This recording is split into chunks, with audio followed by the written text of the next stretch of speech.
pandangan kontroversi bahwa beberapa masyarakat saat ibu hamil mengatakan bahwa boleh dipijat, ada juga yang bilang tidak boleh dipijat.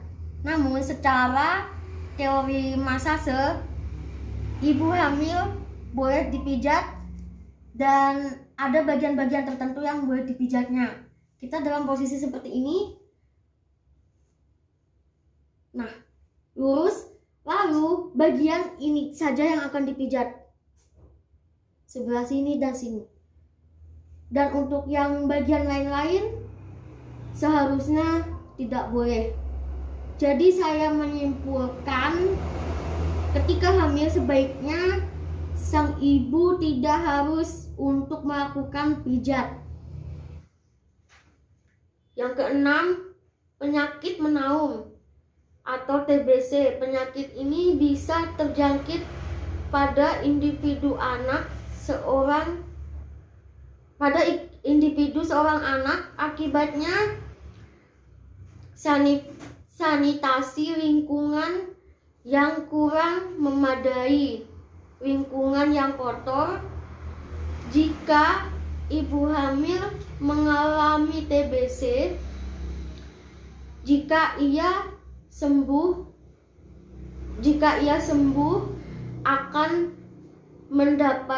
mendapatkan perawatan khusus, yaitu mengonsumsi obat secara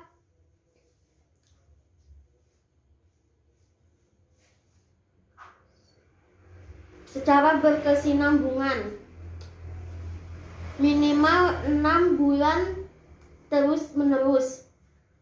Hal ini akan berdampak pada janin atau berdampak pada gangguan metabolisme ibu dan janin, sehingga pertumbuhan janin tidak sempurna. Yang ketujuh, infeksi penyakit kotor, penyakit kelamin atau sifilis bisa terjangkit pada ibu hamil.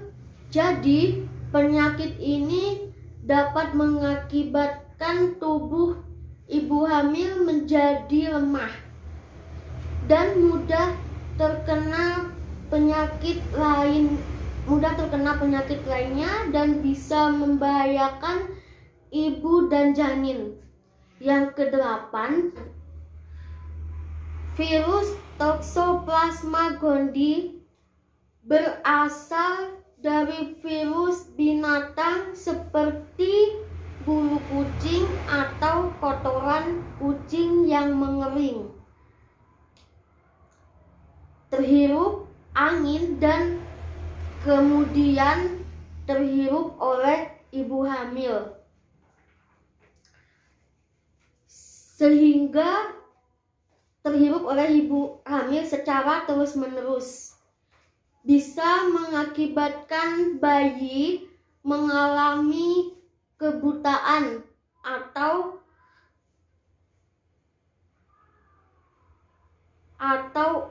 autis berat.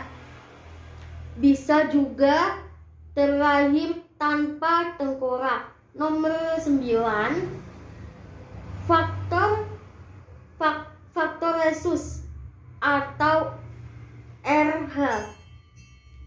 Pada faktor ini kekurangan oksigen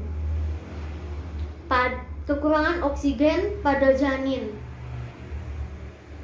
Yang ke-10, pengalaman traumatik akibat ketegangan pada kehamilan sebelumnya. Bisa jadi shock, misalnya depresi yang pernah dialami oleh ibu akibat kelahiran bayi, akibat benturan keras pada kehamilan. Yang selanjutnya, pengalaman traumatik radiasi.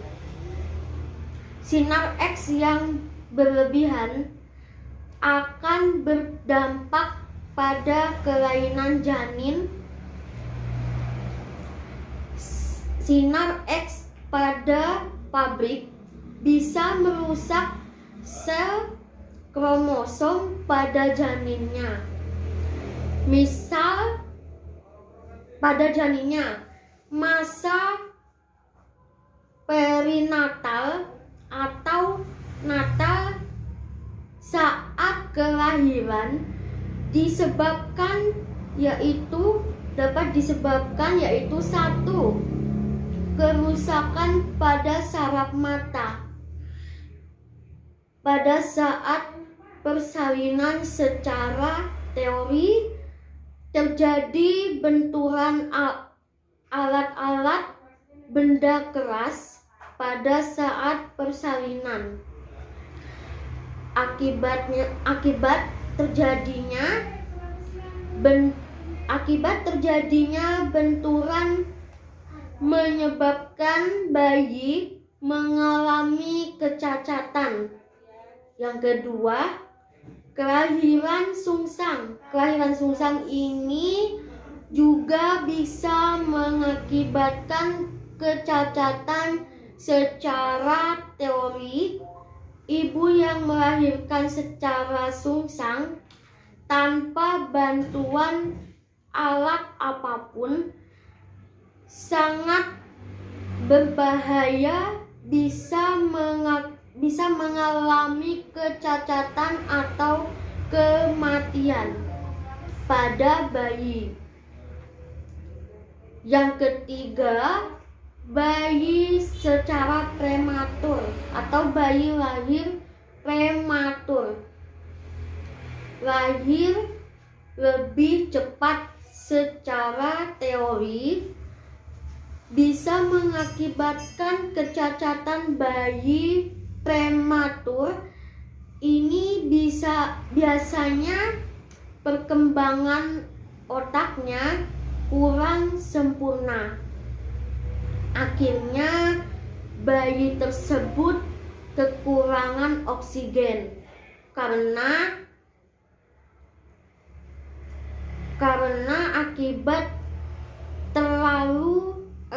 akibat lamanya proses kelahiran.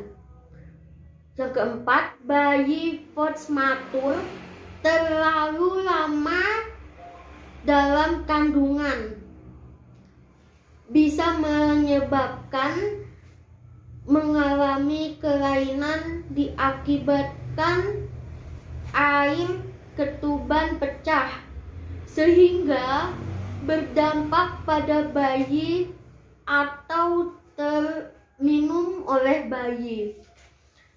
Yang kelima, kekurangan oksigen atau disebut aranata-naksia. Bayi yang lahir tidak bisa langsung menghirup oksigen. Misalnya terendam air ketuban sehingga cairan tersebut masuk ke dalam paru-paru, menutupi jalannya pernapasan. Akibatnya proses kelahiran tidak sempurna sehingga kepala bayi itu terlalu lama dalam kandungan, sementara tubuhnya sudah keluar dan bayi itu menjadi tercekik. Yang keenam, pendarahan. Dalam kondisi tersebut sangat berbahaya untuk bayi jika jika dipaksa lahir secara normal pada ibu hamil. Maka dari itu dihimbau untuk melakukan operasi pendarahan. Ini bisa disebabkan oleh penyakit sifilis atau kista dan HIV. Yang selanjutnya, yang ketujuh, tulang ibu yang tidak normal atau proporsional. Ibu yang memiliki tulang proporsional dapat menekan kepala bayi saat proses kelahiran. Jadi ini bisa dihindari dengan melakukan operasi sesar. Yang berikutnya, masa postnatal saat kelahiran. Pada masa postnatal ini mengakibatkan kelainan pada bayi seperti yang pertama, pada kecelakaan, yang kedua, keracunan, yang ketiga, kejang, diare, dan lain-lain. Yang kelima, terkena air ketuban. Yang keenam, penyakit malaria. Jika bayi terkena penyakit tersebut, bisa disembuhkan dengan cara melakukan pengobatan secara intensif. Jika penyakit tersebut disandang oleh bayi, bisa menghambat perkembangannya, yaitu fisik, mental. Penyakit anak-anak yang akut ini bisa mengakibatkan komplikasi pada organ mata. Infeksi virus menyerang saraf mata. Ini berdampak pada anak kornea mata, bisa menyebabkan kebutaan dan penyakit tumor otak yang menyerang saraf pusat pada mata. Yang kedua, penyebab kelainan mata dan fungsi penglihatan dari faktor penyakit akut, penyakit berat, dan kesalahan perlakuan terhadapnya. Dibagi menjadi dua, yaitu yang pertama, buta bawaan atau CB.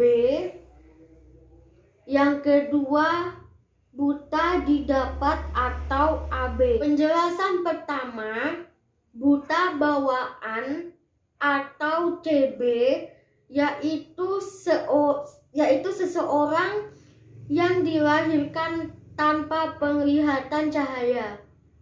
Yang kedua, buta didapat atau AB yaitu penurunan yang terjadi setelah beberapa waktu sejak kelahiran.